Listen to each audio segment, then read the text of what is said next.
ears. She has a smaller head. Russell's got the shaggier coat and bigger head and got fuzzy ears. I have a very hard time telling them apart, but the keepers all can tell them apart. So if you're really wanting to know who's who, they can help you out with that. Claire is coming through first. And there's Russell. They're entering the tunnel. Oh, you're fine.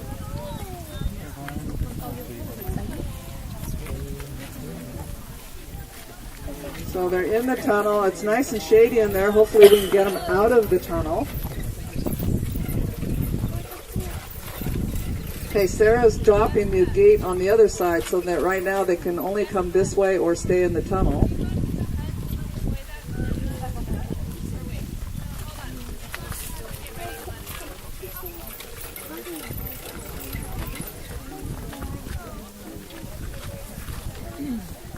Please allow falling distance between you and the hot wire. We don't want any this to turn into a bad day for somebody, and hitting that hot wire will make for a really bad day.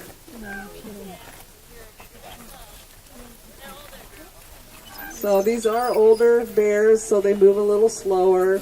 Takes them a little while to make up their mind. It's the one thing about animals. Here comes somebody. Backing out. So now you can see how that coat is kind of a patchwork. She's lost some of her fur for summer. And then here's our other bear. And now they're dropping the gate, so they will be on the island. They got to check things out. Now, in the wild, these bears would be, roaming around, encountering different animals, different plants, different smells, different things. Here at the park, we're obviously not going to let them roam the hillsides. So what we try and do is change up their environment.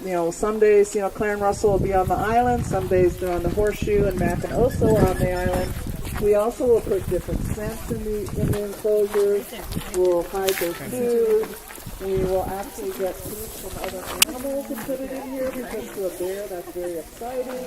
Or we'll have urine from other animals in here. We have toys that we give them. You can see a boomer ball over there on the water. Sometimes there's food in those boomer balls. And today is the campsite. Now these campsites have been laced with some what we call high value treats. There's lots of nuts in here. There's peanut butter. There's cooking grease. There's coffee grounds.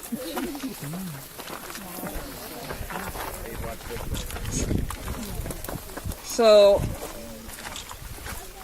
basically, this campsite has invited these bears for a visit. Now, how many of you think it's a good idea to invite a bear to your campsite?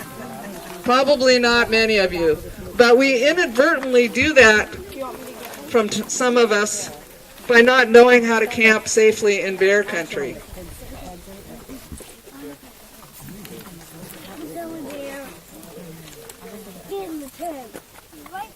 Back up. Bubba, one step back. Thank you. So besides having poor manners, why is it a bad idea to have a bear at our campsite or party? Well, we've all heard that saying that a fed bear is a dead bear. So we don't want bears to become habituated to getting food from us, because then they become bolder and bolder. And, bears that have been allowed to get into our food or garbage or other things, they learn to associate us as providing food. And over time, these bears can become more bold and more aggressive. And they'll even enter a tent like this, as you can see. So how could this have been avoided? What could these campers have done to camp safely? Well, first of all, you want to check out your campsite and make sure that their bears have not been active in the air. There goes the tent. Now, it's a good thing nobody was in that tent. But if you see bear sign in the area you're going to set up a tent, you don't want to do that. See, checking out the luggage. Nothing is sacred to a bear. You don't want to set up a camp near a game trail or near berry patches. You might want to set up in an open site rather than a well-treed location. And in grizzly country, if you're a couple, you might want to think about a 4-person tent, because garbage-attracted bears will actually go up and bite things. As you can see here, they do kind of bite at it to see if what's in there. And if you're inside, you're going to want a little space between you and those tent walls while the bear is checking out that tent wall. Another good idea is not cooking near your campsite. You want to cook like 100 yards downwind.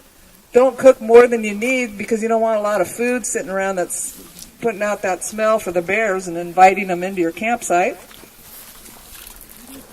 You want to do the dishes right away and scatter your dishwater away from your campsite. And one thing I wouldn't have thought about, but don't sleep in the clothes you've been cooking in, because that smells like food to a bear. And that's going to bring them right into your tent. So you want to store those clothes in the car. So, dragging the tent and still working on the bag. There's something in that luggage that bear wants. Courtney, which bear is on the luggage?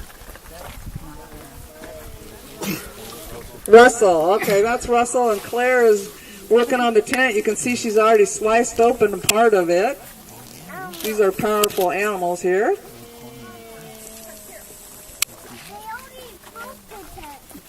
Yeah, they've already broke the tent. It didn't take them long, did it? Now, this Claire's going to, Russell's going to work on this little cooler that, see if he can get in there. She can get in there.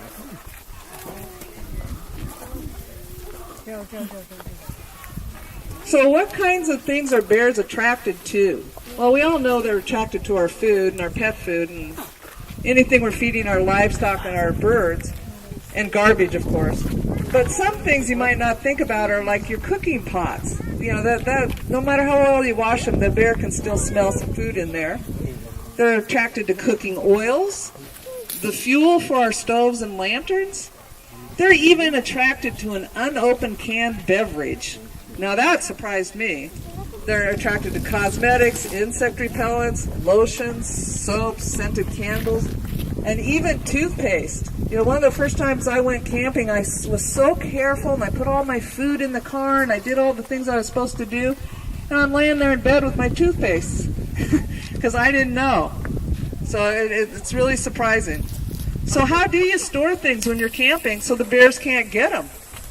Well, some campsites actually have bear-resistant storage boxes for people to use. Otherwise, you can use your car if it's a hard-sided vehicle. You can see that a tent isn't going to work for you. They also sell bear-resistant backpacker food caches, so those are just containers that bears cannot get into. And if you don't have any of that stuff, you can always suspend your food or other items 10 to 15 feet off the ground, but you want to make sure you're 4 feet out from the trunk, the tree trunk. Otherwise, it's not going to do you any good. So what about those of us who live in bear country? How do we keep them out of our yard? Well, you want to keep that pet food indoors and feed your pets in the house, garage, or an enclosed kennel. And the bird feeders, again, you want to hang those 10 feet off the ground and at least 4 feet, maybe as many as 10 feet from the vertical support. Remove fruit that has fallen from the trees in your yard. Add lime to your compost piles to reduce the odors. Don't compost meat, bones, fruit, dairy, or grease, because bears love that. Store your barbecues, livestock food, and garbage cans in the garage, shed, or even behind chain link or an electric fence. You want to put the garbage out just before pickup, or you can purchase bear-proof garbage cans. And we've talked a little bit about the hot wire here. You can use hot wire at your house to surround your orchards or gardens, compost, etc. Bears have a remarkable ability with their nose. They can sense this hot wire is on with their nose. They know without having to touch it.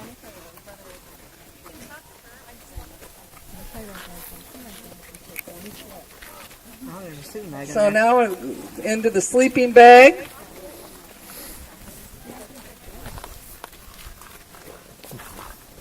So a lot of us will see movies about bears, and they're portrayed as these bloodthirsty animals, and they're not. The bears, their job is to find a meal, and of course they're going to go for the easy meal that they can find.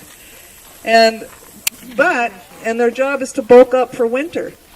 But 90% of a brown bear's diet is vegetation. That means they're out there eating grasses and plants and things like that. Only 10% is meat. And a black bear, 80% of their diet is vegetation. So here at the park, they do eat vegetables and some meat and fruit. They are omnivores, which means they're just like us. And if you check out that docent cart that Tim's got, you'll see the skulls up there.